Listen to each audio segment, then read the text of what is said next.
Every Monday at 9 a.m., without skipping a single week, I sent my parents $700. It had become a ritual so ingrained that I could do it half asleep, my own quiet treaty to keep things calm, to pretend the cracks in our family weren't widening. But last week, on Ava's birthday, they didn't show up. Not a visit, not a call, not even a cheap card from the dollar store. When I finally gathered enough nerve to ask why, my father's voice came through the phone like a cold blade. Your child means nothing to us. For a moment, the world blurred. I didn't shout, didn't break down. I simply reached for my phone with hands shaking and began cutting financial cords one by one. Payment after payment, subscription after subscription. 40 minutes later, the screen lit up again. And what came next shifted the ground beneath me. For 8 long months, my Mondays had all followed the same routine. Morning coffee, hair tied back, exhaustion lingering from my night shifts, and that familiar $700 transfer sent precisely at 9 a.m. It wasn't affection, it wasn't obligation. It was muscle memory mixed with guilt and this faint, desperate belief that if I just kept giving, they would eventually see me differently. That I wouldn't be the disappointment, the burden, the reminder of everything they resented. Maybe I hoped they'd look at me and finally see a daughter again. After long nights at the hospital, I'd come home, place my bag on the table, sit down with my laptop, and type the same numbers into the transfer field. Ava's drawings, crayon suns, lopsided houses, stick figures with 2 big smiles covered the wall beside the pile of monthly bills. Payment sent. The confirmation message blinked, almost smug, like it knew I'd be back next week, no matter how drained I was. My mother never said thank you. My father pretended the money grew on trees. When their car broke down, I handled the repair before they even called. When their electricity was about to be cut, I paid the overdue balance quietly. I told myself it wasn't kindness, it wasn't duty, it was survival, because keeping them financially satisfied was the only way to avoid their anger, their silence, their cruelty. Ava didn't understand. To her, grandparents were supposed to be magical. She thought mine lived states away, not 30 minutes from our driveway. "Mommy, can they come see me dance?" she'd ask, twirling in the living room with her glittery skirt catching the light. I'd force a smile, blink away the truth tightening in my throat, and say, "Maybe next time, baby." Kids always believe. And once I believed too. I believed parents eventually soften, that old wounds heal, that someday they'd sit at my table again and hold their granddaughter's tiny hands, telling stories about when I was small. But every clipped, transactional phone call with my mother reminded me how far gone we were. She spoke to me like a bank clerk, not her child. "Don't forget the groceries this week. Your father's medication needs refilling." There was no warmth, no curiosity, no love. Some nights, I watched Ava play with her dolls, naming them Grandma, Grandpa, Mommy, making them laugh, hug, pretend to share cookies. The sweetness of it sliced through me. She was creating the family she wished she had, a family I never had. So when her birthday rolled around, I promised myself it would be magical, even if they didn't come. I hung streamers across the fence, tied balloons to every chair, lined mason jars with lemonade. I even rented a battered little bounce house from a neighborhood dad whose kids had outgrown it. Ava twirled in her pale pink dress, cheeks pink, hair braided into a crown. "Do you think they'll come this time?" she whispered, peeking toward the gate each time a car slowed. I bent down, brushing a stray curl off her forehead, and said softly, "Maybe, sweetheart." Let's wait a little longer, but my chest already knew the truth.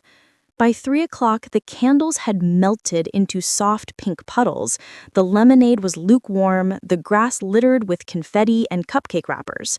The laughter of other children faded with each goodbye. Yet Ava kept turning toward the road, her fingers sticky from frosting, her dress catching tiny bits of glitter under the sun. "Mommy, do you think Nana and Grandpa are almost here?" Each question a little quieter, a little more hopeful than the last. I smiled with the kind of pain only mothers recognize, the smile that holds you together when you're splintering inside. "Maybe traffic's bad," I said, knowing full well there was no traffic, no call, no reason, just absence. Even after the last guest left, I kept the music playing, kept pretending the party wasn't over. But eventually, Ava sat down on the front steps with a half-eaten cupcake, toes dangling, eyes fixed on the empty street. When the sun dipped low, she leaned her head against my arm and whispered, "Maybe they forgot." I gently lifted her chin, kissed her forehead, and said softly, "Maybe, but we had fun, didn't we?" She nodded, sleepy-eyed, and wrapped her tiny arms around my waist. Later that night, when the house was quiet and she was tucked under her blankets, clutching her stuffed rabbit, I sat on the couch scrolling through pictures from the party. Her bright smile, the balloons, the cheap bounce house. Proof that I tried, proof she felt joy, even if she didn't get what she wanted most. Then I saw it. A text from Mom, sent earlier that morning. "Tell Ava happy birthday from us." That was all. No visit, no promise, not even a single emoji. Just a sentence as empty as the space they refused to fill. I stared at the text, then I called. I don't even know what I expected. Maybe an apology, maybe another excuse I could pretend sounded like love. Dad answered, his tone sharp, irritated. "What do you need, Penelope?" I took a breath. "Why didn't you come today?" I asked. There was a pause, then a sigh dripping with resentment. "We didn't feel like it." "Dad, she waited for you. She made a card." And then the line that sliced through me like a razor. "Your child means nothing to us." For a moment, all I could hear was the hum of the refrigerator behind me and my own pulse pounding in my ears. My blood felt like ice. "What did you just say?" He didn't repeat it. He didn't defend it. He didn't soften it. He just hung up. I stayed there, holding the phone to my ear as the screen dimmed, staring into nothing. Ava's drawings fluttered behind me on the fridge, smiling stick figures in a world she imagined gentle and kind. My hands trembled. I set the phone on the counter and whispered into the quiet kitchen, "Okay." Just that one word. But it carried years of pain, years of swallowed pride, of apologies I never owed, of money I bought to buy peace that never existed. I walked into Ava's room. She slept curled up, her cheeks still warm from the day, her braid undone and soft. I knelt, kissed her forehead, and whispered into the darkness, "You are everything, even if they can't see it." Back in the kitchen, the clock read 9:07 p.m., the exact time I usually reviewed the week's payments, checking every due date, every recurring charge connected to my parents. My thumb reached for the phone automatically before I stopped myself. Not this time. I dumped the leftover lemonade, wiped down the counters, and stood in the quiet room knowing something irreversible had shifted inside me. I didn't sleep. I just sat at the table watching the minutes drag past midnight, replaying his voice over and over. "Your child means nothing to us." The words didn't echo, they carved themselves into me. The phone sat where I'd left it, the dark screen reflecting a tired version of myself. Hair messy, eyes swollen, a woman who had been trying too hard for too long. I finally picked it up, not to call, not to beg, but to end the cycle. For years, I'd kept the peace by paying for it. Every Monday at 9 a.m., I converted guilt into a transaction. But I was done financing people who mocked my existence.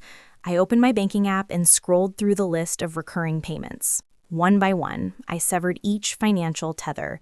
Delete, unlink, cancel, confirm. Each tap felt like cutting another string, tying me to the past. My heartbeat steadied, my breath evened. By the time I reached the last line, automatic transfer, $700 weekly, I felt strangely weightless. I hit delete, And just like that, 8 months of habit disappeared. The room was silent, the fridge hummed, the night pressed against the windows.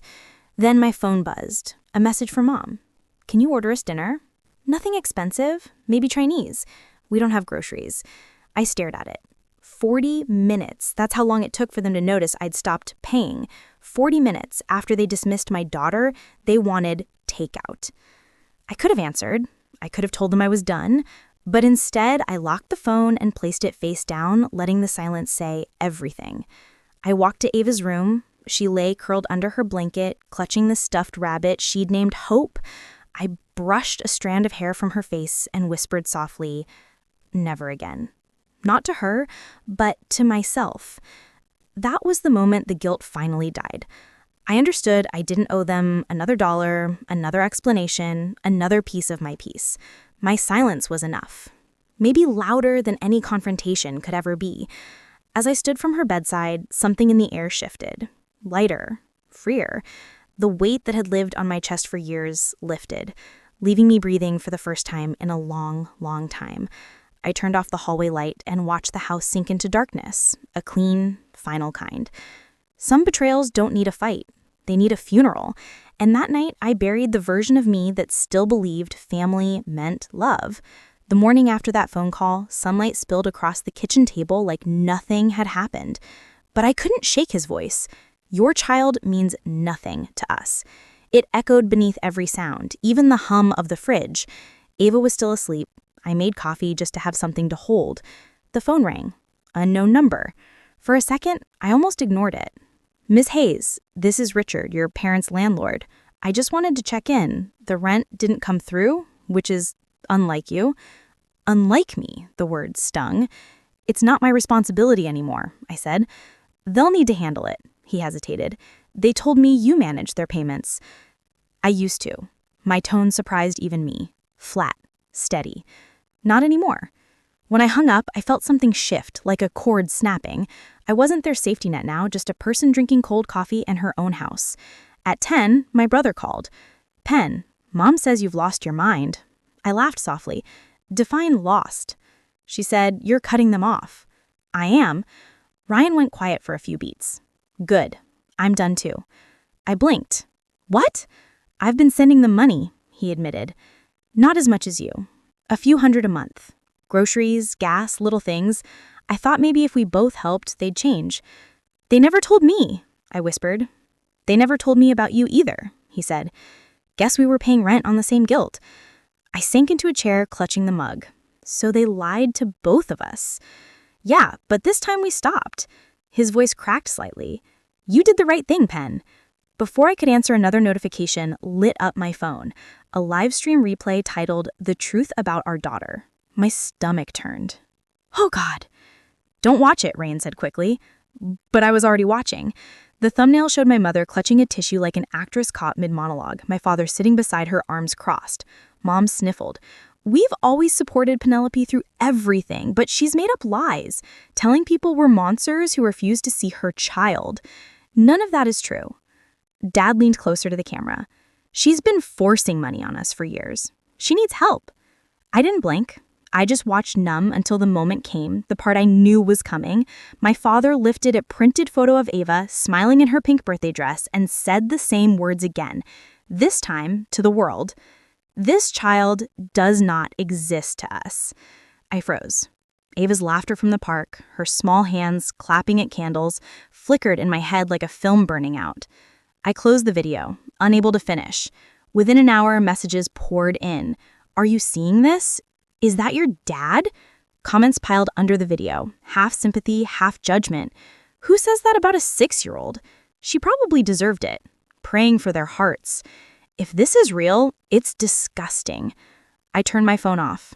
The house felt too quiet, like even the air didn't want to move. Later that afternoon, Ryan texted, "Don't post anything. Let them choke on their own words." I obeyed. Silence. I was learning could be louder than rage. By evening, the video had spread through our small town. Their church friends shared it with prayer hands emojis. Others commented, "What kind of grandparents say that?" The tide was turning without me lifting a finger. The next morning, Richard texted again. "They've been told to vacate 30 days. I'm sorry it came to this. I didn't reply. I didn't need to. Justice, for once, was efficient. 2 days later, my cousin Lauren called, voice shaking with anger. They're at the family reunion. Can you believe it? I frowned. They weren't invited.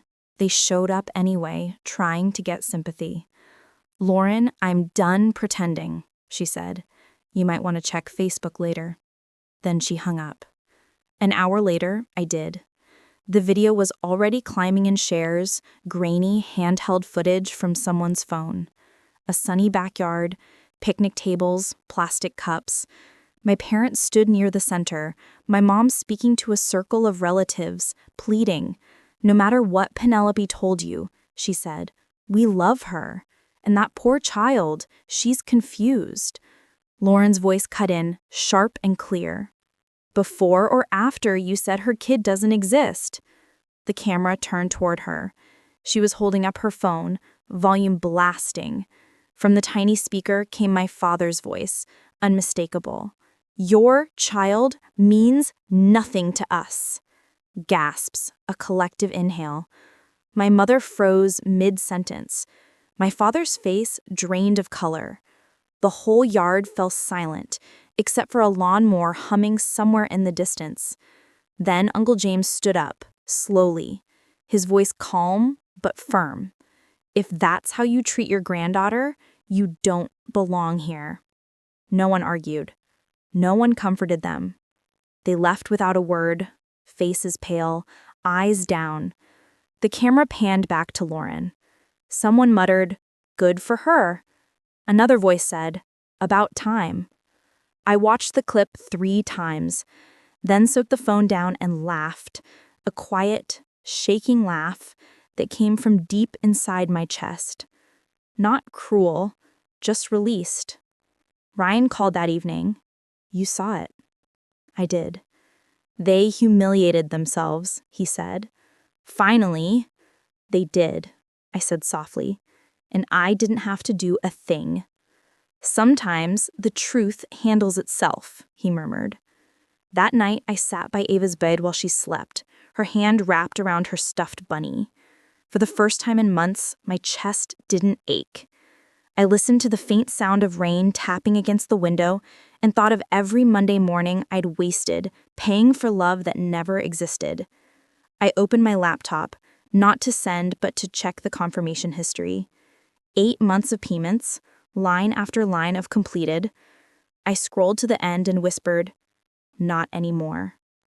The next morning, the headlines in our small-town Facebook group were brutal. Church couple exposed for disowning grandchild. Someone had clipped both videos together, the live stream and the reunion scene. The comments were merciless. Hypocrisy at its finest. You can't erase your own blood. That poor little girl. By noon, their church deleted their photos from the website. The landlord changed the locks. Their supporters went quiet. I didn't post anything. I didn't celebrate. I simply took Ava to the park again. She drew stars on the sidewalk and said, "Mommy, this one's for Uncle Rain." The air smelled like rain and chalk dust. She laughed, and the sound was so pure, it hurt. When we got home, I found an envelope in the mailbox. Cream paper, my name written neatly across the front. Inside, a short note in Aunt Virginia's handwriting. They chose pride over love. You chose your child. That's what family is supposed to look like. I folded it and slipped it into a drawer. Some victories don't need applause. That night, as I tucked Ava into bed, she yawned. "Mommy, can Nana and Grandpa come next year?" I hesitated. "No, baby, they won't be coming anymore." She nodded, thoughtful. "That's okay, we can invite Uncle Ryan instead." I smiled, brushing hair from her cheek. "Yeah, sweetheart, that sounds perfect." When I turned off the light, the room was quiet.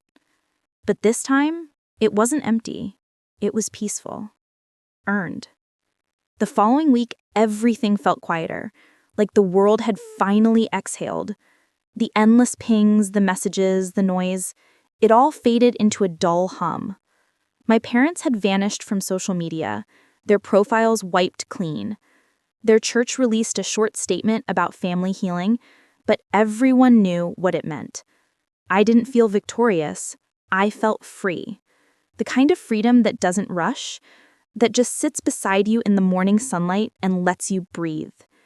Ava was humming at the breakfast table, spreading jelly on toast, oblivious to the storm that had finally passed. Ryan stopped by that weekend with groceries and a grin that reached his eyes. "You look lighter," he said. "Maybe I am," I replied. We drove to Aunt Virginia's for Sunday lunch. Lemon pie cool on the counter, sunlight pouring through lace curtains. She hugged Ava first, then me. "Peace looks good on you, Penelope," she said. Over lunch, she talked about boundaries, about how love without respect isn't love. I listened, really listened, and for the first time, I believed it. Later, while Ava colored at the table, Aunt Virginia slipped an envelope into my hand. "For when you forget why you stopped." Inside was a single line: "Kindness with boundaries is strength." That night, I watched Ava sleep and realized the silence in our home no longer felt like punishment. It felt like protection. I stood by Ava's door watching her chest rise and fall beneath the soft glow of her nightlight. For the first time in years, I didn't dread tomorrow. I didn't owe anyone peace but us. My parents had chosen pride. I chose freedom. And that choice, quiet, steady, final, was the loudest revenge I could ever give. If you've ever had to walk away to protect your peace, you're not alone.